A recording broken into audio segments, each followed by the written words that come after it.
A'udzubillahi minasyaitonirrajim. Bismillahirrahmanirrahim. Assalamualaikum warahmatullahi wabarakatuh. Setelah kemarin sudah kita bahas sampai Siti Sarah diberikan budak oleh raja yang bernama Siti Hajar. Setelah itu keluar Siti Sarah dari singgasananya raja tersebut. Dia lihat Nabi Ibrahim lagi berdoa. Ditanya sama Nabi Ibrahim, "Gimana? Apa yang terjadi?" Dijawab sama Siti Hajar, "Radallahu kaida kafir." Allah menolak tipu dayanya orang kafir, makarnya orang kafir. Radallahu kaida kafir. Allah bikin tipu dayanya orang kafir, makarnya orang kafir Allah jadikan kepada dia sendiri, dibalikan sama Allah ke dia sendiri. Wa akhdama Hajar. Hadis ini diriwayatkan dari Abu Hurairah radhiyallahu an, saat Rasulullah mengatakan wa akhdama Hajar, memberi hadiah pembantu yaitu Siti Hajar. Saat meriwayatkan hadis ini, Abu Hurairah mengatakan, tilka ummukum ya bani ma'is sama. Ini ibu kalian wahai keturunannya air langit. Maksudnya air langit adalah air Zam-Zam. Air Zam-Zam itu memang keluar dari tanah, tapi dia itu dari langit, teman-teman. Allah yang kasih air Zam-Zam memang keluar dari tanah, tapi dikatakan air langit karena luar biasa, ada suatu mukjizat, tanda dari kebesaran Allah Subhanahu wa taala. Bayangkan saja, di gurun pasir tidak ada apa-apa, batu semua bisa keluar air. Ribuan tahun tidak berhenti airnya. Tidak ada air kayak gitu kalau bukan memang dari Allah Subhanahu wa taala. Diceritakan Siti Sarah ini tidak bisa punya anak. Bahasa kasarnya mungkin mandul. Belum dikaruniai anak oleh Allah Subhanahu wa taala. Tapi nanti sama Allah dikaruniai anak, yaitu Ishak alaihissalam. Tapi nanti ketika Nabi Ibrahim sudah tua. Sekarang Nabi Ibrahim itu tidak punya anak. Siti Sarah itu kasihan sama Nabi Ibrahim. Dan Siti Hajar, hadiah yang dikasih oleh raja ke Siti Sarah, ini adalah haknya Siti Sarah. Jadi terserah Siti Sarah mau diapain. Dan karena Siti Sarah sayang sama suaminya pengen punya anak, ya sudahlah, ndak apa-apa. Istilahnya zaman sekarang, ya boleh kamu nikah lagi. Akhirnya dinikahi sama Nabi Ibrahim. Sampai akhirnya Siti Hajar hamil. Saat hamil timbullah yang namanya cemburu. Awalnya disuruh, sekarang cemburu. Karena tahu ini hamil, dia tidak bisa hamil, cemburu Siti Sarah. Dan di buku ini disebut judulnya Kecemburuan Wanita, Ghairatul Nisa. Saking memang wanita itu pencemburu. Lalu teman-teman, hamilah Siti Hajar. Nabi Ibrahim ini sudah lama mendambakan seorang anak. Ini yang ditunggu-tunggu sama Nabi Ibrahim. Dari saking Siti Hajar ini menghargai Siti Sarah, dari saking Siti Hajar ini tahu Sarah ini cemburu sama dia, Hajar pun terpaksa menggunakan sesuatu yang diikat di pinggangnya, biar bekas jalannya Siti Hajar ini tidak kelihatan sama Sarah di padang pasir. Karena kalau Sarah lihat bekasnya ada Siti Hajar, emosi dia, cemburu. Jadi Siti Hajar itu merasa lebih baik hapus jejak bekas dia jalan. Diriwayatkan oleh Imam Bukhari dari Ibnu Abbas radhiyallahu an. Dikatakan wanita pertama yang menggunakan ikat pinggang adalah Ummu Ismail. Dia menggunakannya untuk menghapus jejaknya dari Sarah. Lalu, yang mana kita tahu Nabi Ibrahim alaihissalam membawa Siti Hajar dan Ismail kecil ke Mekah atas perintah Allah Subhanahu wa taala. Sedangkan Siti Sarah tetap di Syam. Tapi Siti Hajar ini tidak tahu kalau bakal ditinggalkan di situ, teman-teman. Tidak tahu sampai ke suatu tempat, Doh namanya, Nabi Ibrahim sama Siti Hajar berhenti di situ istirahat. Katanya para ahli tafsir, di situ Allah turunkan wahyu bilang sama Nabi Ibrahim, tinggalkan istrimu dan anakmu di sini. Antum bayangkan teman-teman, mengharap anak, mendambakan seorang anak, disuruh tinggal di tempat yang tidak ada manusia, tidak ada air, tidak ada pohon, tidak ada buah-buahan. Dikatakan Nabi Ibrahim cuma bawa 1 kantong air dan 1 kantong kurma saja. Cuman itu bekalnya. dikasih sama Nabi Ibrahim. Terus Nabi Ibrahim membalikkan untanya dan ditinggal sama Nabi Ibrahim. Jalan Nabi Ibrahim menjauh diikuti sama Siti Hajar. "Wahai suamiku, tegakah engkau meninggalkan kami di lembah kosong ini?" Nabi Ibrahim itu tidak noleh ke belakang. Mungkin kalau Nabi Ibrahim noleh itu ia tidak tega, karena ini perintah Allah. Perintah Allah untuk antar istri dan anakmu di lembah itu, turunkan, tinggalkan. Berat teman-teman. Disuruh tinggal anaknya yang menyusui dan istrinya, yang mana udah lama dia mendambakan anak, disuruh tinggal di tempat yang begitu tidak ada orang yang jaga. Ditanya, "Kenapa kau tinggalkan kami di lembah, wahai suamiku?" Tidak dijawab sama Nabi Ibrahim. Terus jalan sambil nangis Nabi Ibrahim. "Allahu amaraka biha?" Apakah Allah yang memerintahkanmu, wahai suamiku? Tidak dijawab sama Nabi Ibrahim. Ditanya lagi sampai 3 kali. "Allahu amaraka biha?" Apakah Allah yang memerintahkanmu, wahai suamiku? Baru dijawab, "Na'am, iya Allah yang memerintahkan." Lihat jawaban istrinya saat Nabi Ibrahim ngasih tahu Allah yang memerintahkan. Kalau Allah yang memerintahkan, Allah tidak akan buat aku sia-sia di sini. Itu orang beriman. Jawabannya tidak masuk akal. Kalau Allah yang memerintahkan engkau tinggalkan kami di sini, ana yakin Allah tidak akan sia-siakan ini semua. Silahkan mau pergi. Balik lagi ke tempat tadi yang pertama saat ditinggalkan sama Nabi Ibrahim. Apa ndak berat Nabi Ibrahim, teman-teman? Coba kita taruh diri kita sebagai Nabi Ibrahim. Disuruh tinggal anak istrinya di sana. Kalau ada gerombolan serigala, lihat ibu sama anaknya habis semua dimakan. Kita lihat buah dari tawakalnya Siti Hajar selesai ditinggal sama Nabi Ibrahim, semakin jauh hingga beliau sampai di sebuah bukit yang agak tinggi. Setelah memastikan Hajar tidak lagi dapat melihatnya, Nabi Ibrahim menghadap Ka'bah yang akan didirikan di mana ia meninggalkan Hajar dan Ismail. Doa sama Allah Subhanahu wa taala, "Rabbana ini askantu min zuriyati biwadin ghairi zi zar'in inda baitikal muharram." Ya Allah, kita lihat orang tawakal sama Allah Subhanahu wa taala, titip istrinya sama anaknya ke Allah Subhanahu wa taala. "Inni askantu, sungguh aku meninggalkan min zuriyati, dari keturunanku, biwadin ghairi zi zar'in, di suatu lembah yang tidak ada tanamannya sama sekali." Mau makan apa kalau tanaman tidak bisa tumbuh, air tidak ada? "Inda baitikal muharram, di rumahmu yang suci." Nabi Ibrahim tahu sama Allah sudah dikasih tahu. Di situ nanti akan dibangun Masjidil Haram. Ka'bah di situ bakal dibangun. Doa lagi kepada Allah, titip anaknya sama istrinya kepada Allah Subhanahu wa taala. Terus lanjut Nabi Ibrahim berdoa. Doa yang panjang, doanya ada di surah Ibrahim ayat ke-37 dan seterusnya. Lalu berangkat Nabi Ibrahim, sudah tidak kelihatan, duduk Siti Hajar ini nyusui anaknya. Mulai nangis, lapar, disusui sambil makan, sambil minum dari bekal yang ada. Tidak terasa bekalnya habis. Masih tenang awalnya, bekalnya habis. Sekarang anaknya sudah mulai rengek-rengek lagi, nangis mau air susu. Karena si ibu tidak makan, air susunya pun sudah mengering. Anaknya jerit-jerit nangis. Ditaruh anaknya digundukkan, ditinggal anaknya di sana. Dikatakan oleh para ulama, kenapa Siti Hajar naik ke Bukit Safa dulu? Kita kalau sa'i dari Safa ke Marwah, terus Marwah ke Safa, terus gitu sampai 7 kali. Kenapa ke Safa dulu?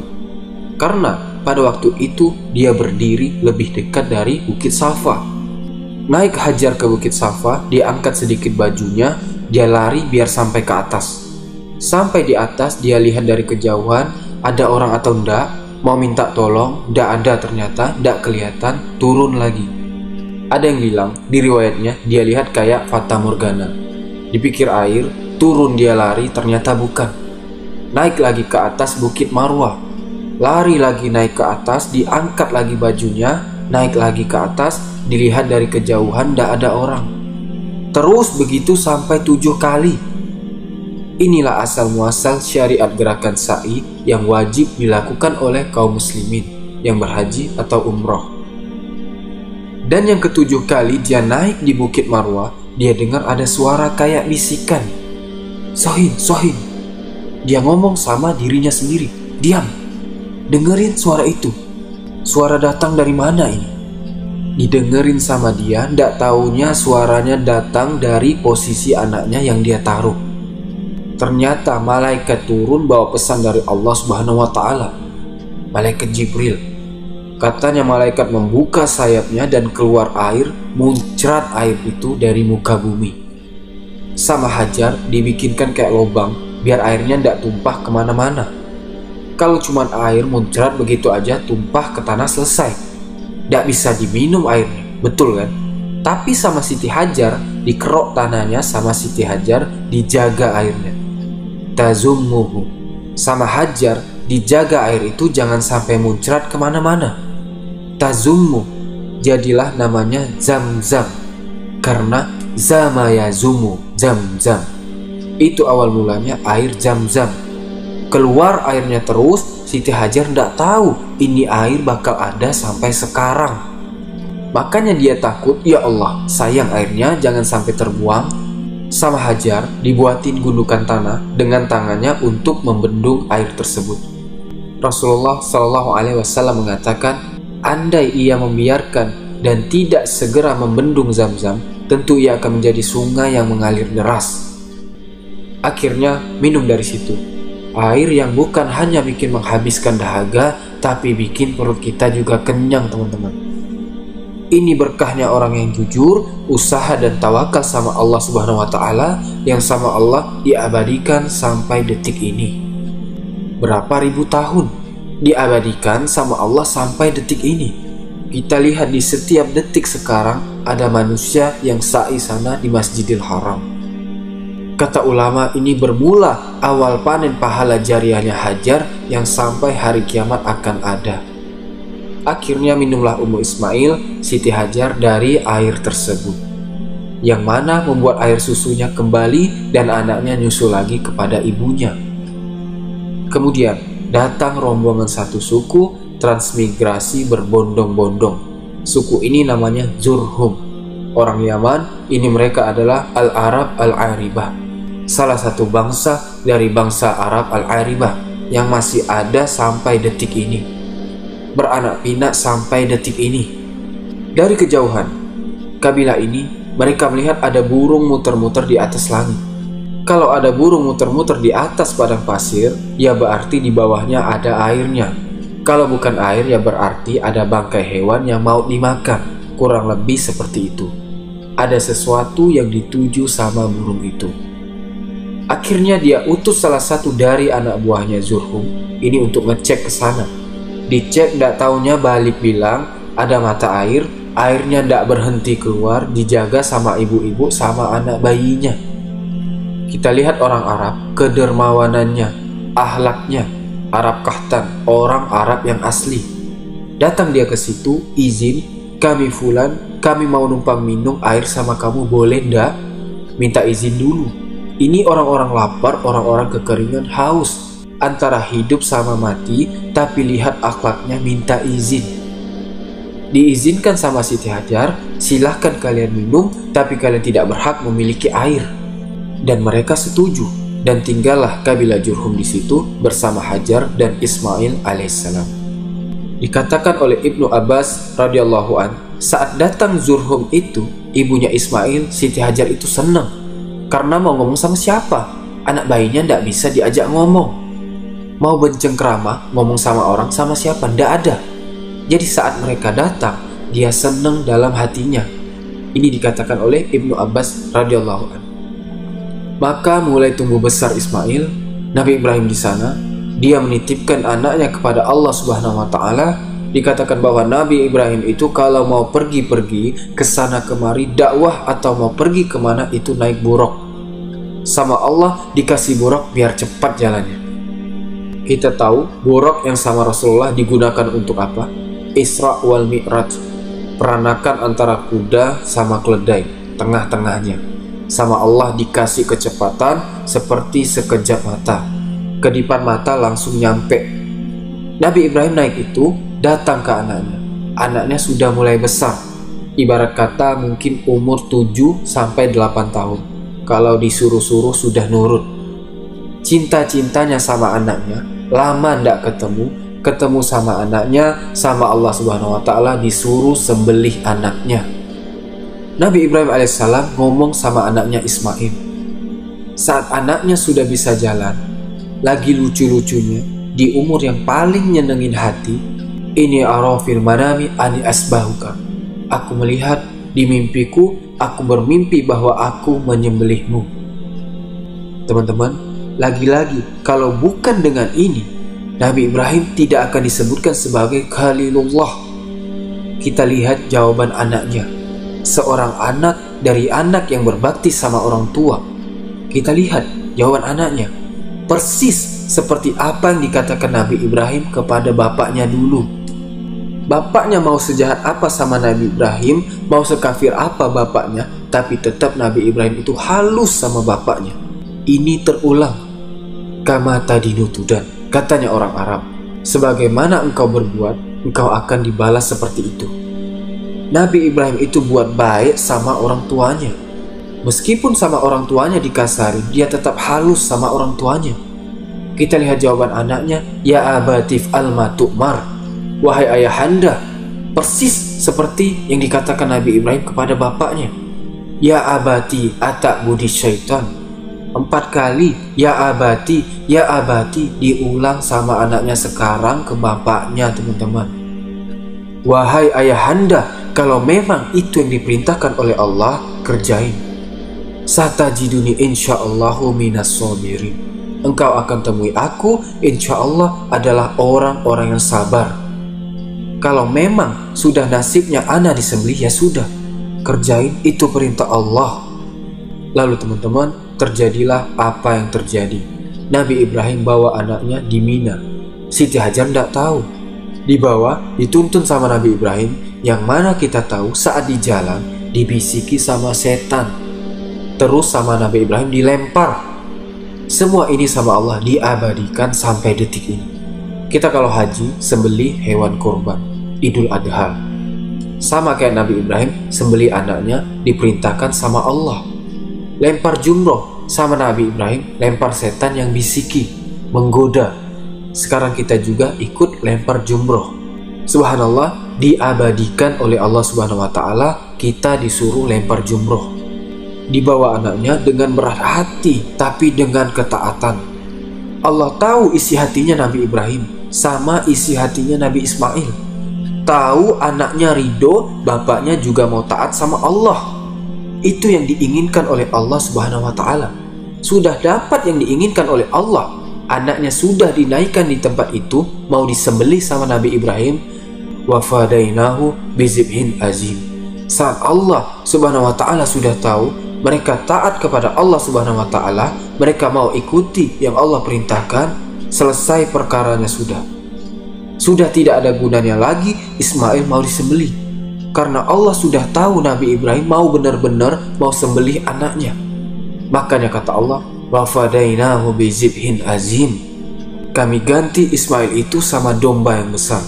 Ada tanduknya, disembelih, ternyata Nabi Ismail ada di sebelahnya. Selesai.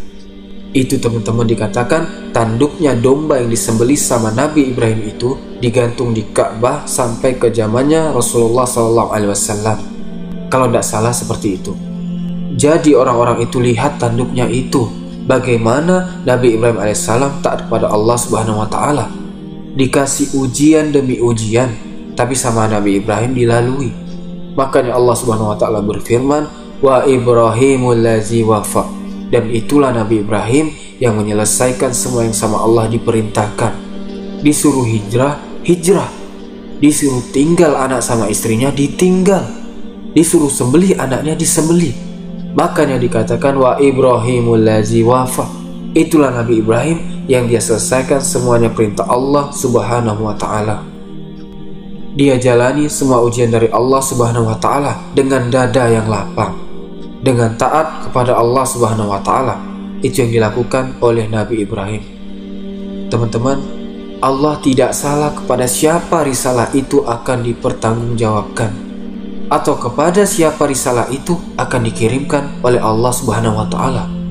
Allah itu maha tahu kepada siapa kerasulan ini akan diberikan. Allah tidak salah milih Nabi Ibrahim sebagai rasul.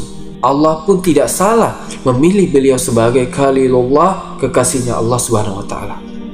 Maka selesailah kisah Nabi Ibrahim. Insyaallah berikutnya kita lanjut kepada kisahnya Nabi Lut alaihissalam.